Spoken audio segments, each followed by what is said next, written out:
Ollie got a call about a ghost in the library. Now, Ollie's not a big believer in ghosts, but then again, with the things he's seen, you never know. So Ollie went over to the library, and it's a somewhat unusual library in that it goes down instead of up. It's on one side, it's 2 stories high, above ground, I mean. And on the other side of the building, the ground goes up a hill so that it's only 1 story high. But then it goes down several stories, basements upon basements, like 6 levels, I think, down into the ground. They said, yeah, there's been this, seems like a ghost. Sighted, well, not sighted, but it's invisible. So it's not been seen, but evidence of it has been seen. Started off up here, and then it's been sort of slowly moving its way down to the basement. Well, to the lowest level. Right now, it was last seen on the 4th floor, which is down in this library. I said, yeah. So what are people seeing? Well, what they're seeing is, they're hearing kind of some groans and mumbles. And some people have been bumped into by something that they couldn't see. And they hear some thuds, like a hand against a wall. And a couple people have seen books floating in the air. And 2 people saw at the same time, the water fountain turn on all by itself and the water disappearing in midair. And yeah, things like that. I'm trying to think of what else there was. Oh, well, a couple of times somebody's been, working at one of the tables, and all of a sudden there was this thud against the table, and then all their papers are scattered and tossed. And that was usually accompanied by a grunt of pain. I said, okay, how long has this been going on? Like I said, really just yesterday and today. We got the first report of it late in the afternoon yesterday. And there were a couple more reports of that over the course of the afternoon and early evening. And then, we're not staying open super late right now. So we came back in the morning. And after a while, reports started to trickle in again. So, yeah, I'd say that you want to start on the 4th floor. I said, okay. Yeah, I'll get down there right now. So Ollie went down. And at first, he just wanted to listen. Now, these days libraries aren't quite as quiet as they used to be, but down on the 4th floor, it's pretty quiet. I should say this was about 11 o'clock in the morning. So there were some students around, but not a lot of people. And no one was using the photocopier on that floor. So I just listened.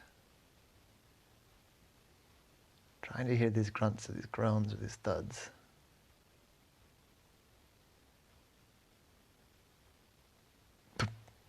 Dang it. All I heard.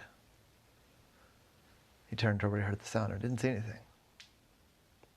It was kind of over by one of the bookshelves. So I walked quietly that way. And there's another God,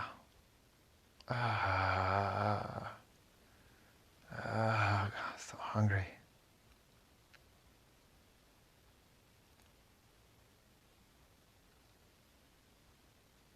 Oh, I listened. They heard the noise kind of like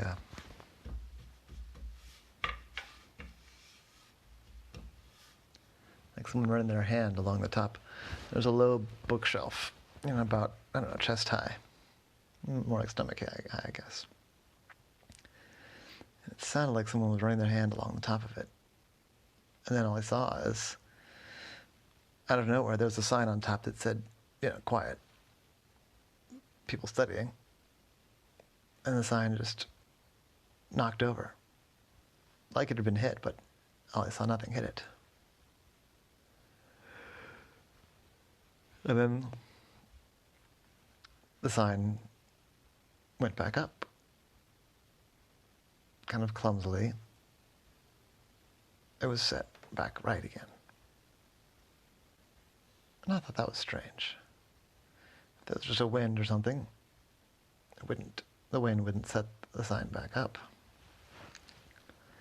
I was feeling a little anxious about this, a little nervous about dealing with the ghost, but he decided to be brave. He kept himself between the ghost and the stairs so that if Ollie had to run, he had an easy escape. And he made his way over to where the sign had fallen. He took a deep breath and said, "Hello, I think I might be able to help you." Ollie heard a little shuffle on the ground. You think so? The voice said. Ollie said, "I think so. I don't quite know what you are, though. And I don't know what help you need." The voice said, I'm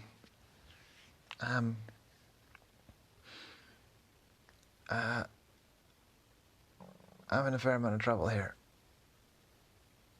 Ollie said, "Yeah, I can believe that. Can we start with the first question? What are you? Are you a ghost?" And the voice laughed.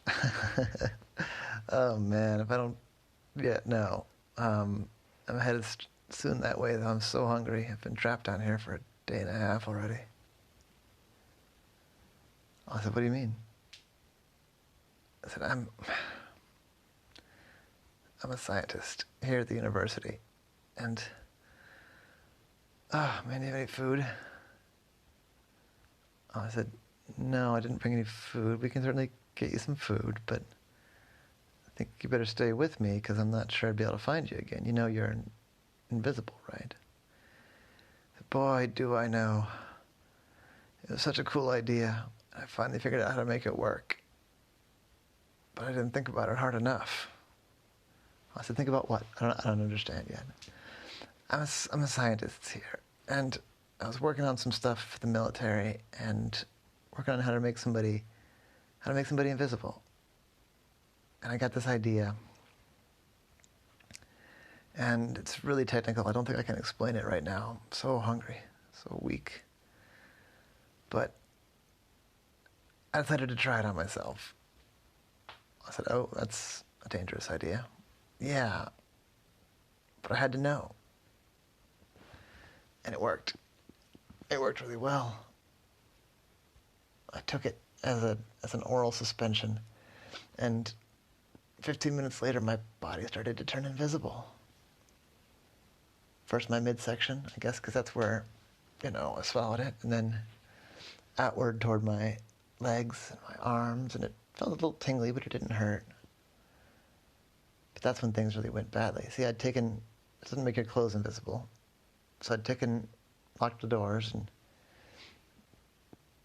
taken my clothes off so that I could watch the effects and document the effects. But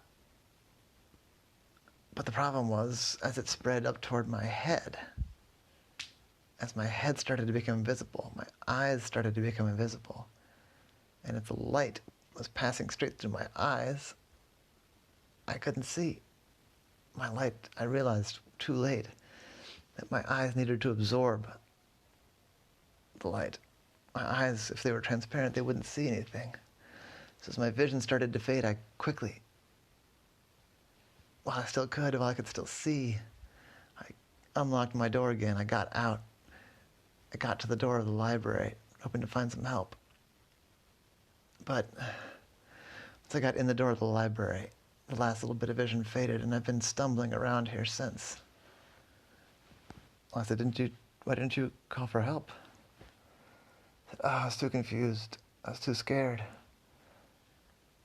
I mean, honestly, I couldn't see anything, but I know the library decently well. I thought I did.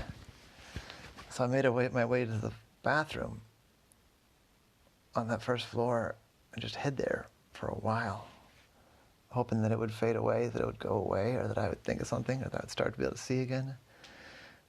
I was paralyzed. I was sitting there just blind, invisible in a bathroom. It was not great. I said, yeah, that sounds frightening.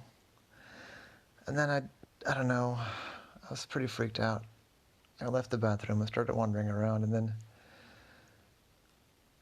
I fell down the stairs.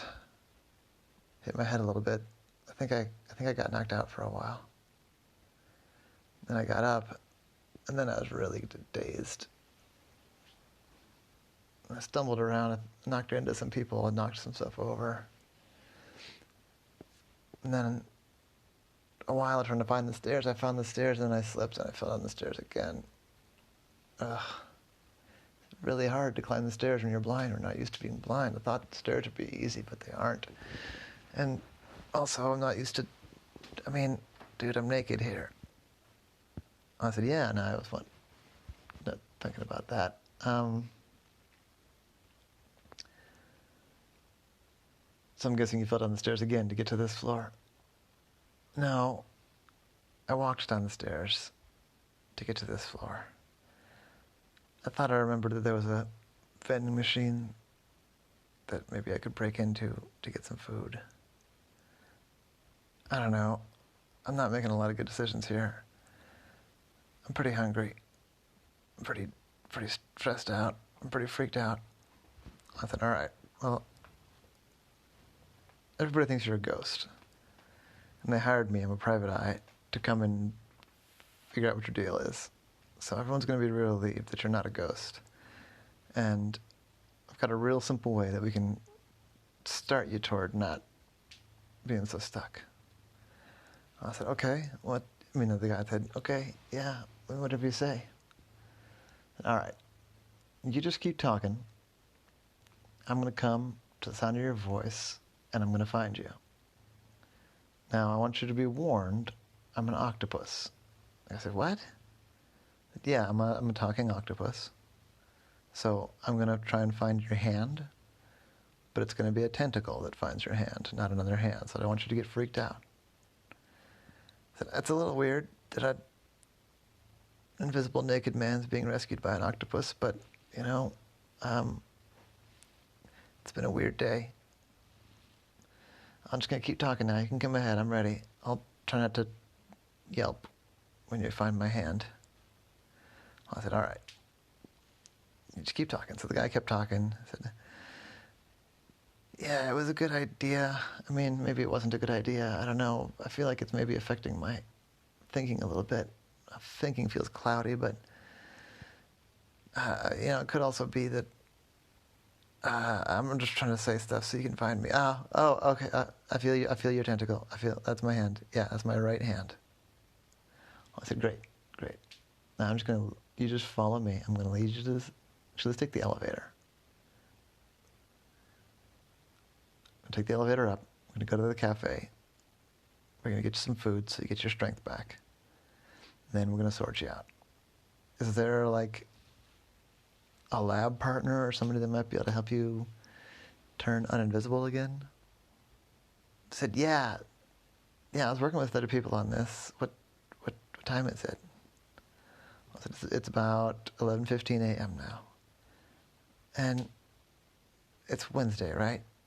I said, it's Wednesday. Yeah. If we can make it our way to my lab, then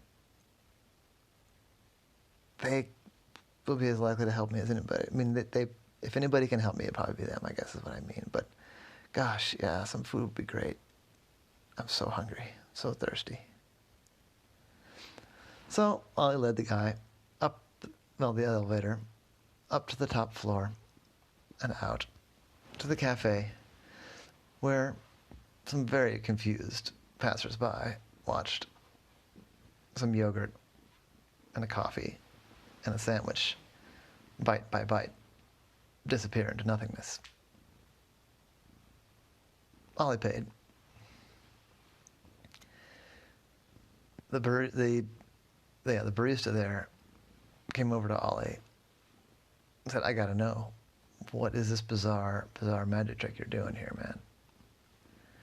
Ollie said, "Oh, didn't you hear about the ghost?" The guy said, "Yeah, I heard about the ghost." Ollie said, "The ghost was hungry." And the barista just backed away slowly. I said, "No, I'm joking. It's fine. It's really hard to explain, but this might not sound any less crazy than there being a ghost, but what you're looking at here is a real invisible man. An invisible man who's been trapped in the library for like 36 hours and is very, very hungry."